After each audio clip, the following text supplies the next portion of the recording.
Go.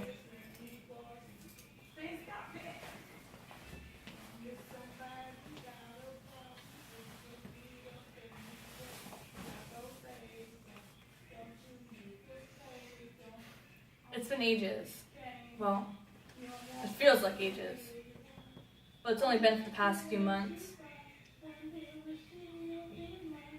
I often wonder about when I got myself into this hellhole. About 3 months ago, to be exact.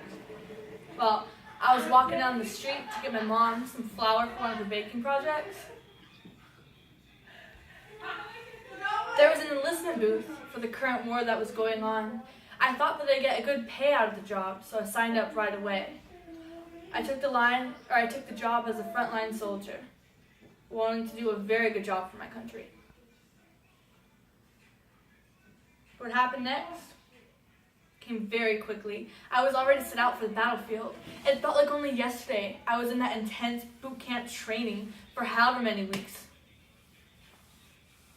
But no matter how much training I went through, it would have never prepared me for what was about to see.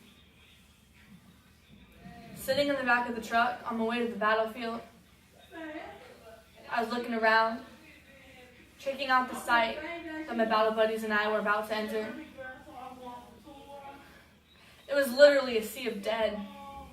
Body parts stuck in barbed wire and bodies strewn out all over the place. The road was bumpy to start out with, and I painfully figured out why. It was misty in the morning, the ground was covered, and as the day went on, the sky cleared up, and I looked around, and I saw we were driving over dead bodies. Shocked and disgusted, I leaned over the side of the truck, throwing up as I went along. I had some of the other men rub my back while I cried at the awful sight.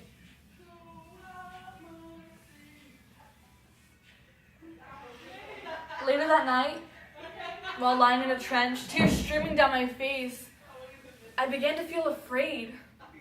A feeling of not wanting to be here.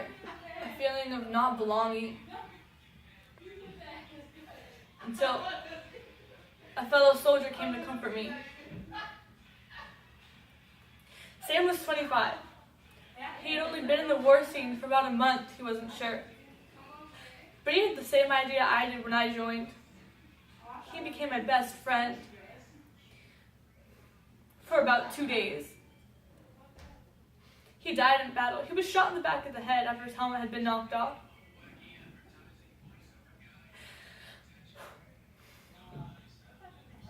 I was left out of the next attack, hoping to clear my mind of Sam's death. I wanted to go home. When I asked, the general said no, he wouldn't allow it. During that next attack, the enemies got past our defenses. We were on a rampage.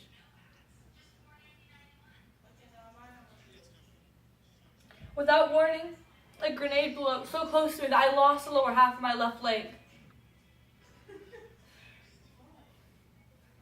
And since I was behind enemy line, I just laid there, playing dead, hoping an ally would come find me and save me. And that's how I spent what little time I had left. I wish I stayed home. I wish I listened to my mother. But I can't change the past. So I looked ahead. And I saw a bright future. Flowers blooming and sun shining. Birds singing. The sun was nice and warm. And that's how I died.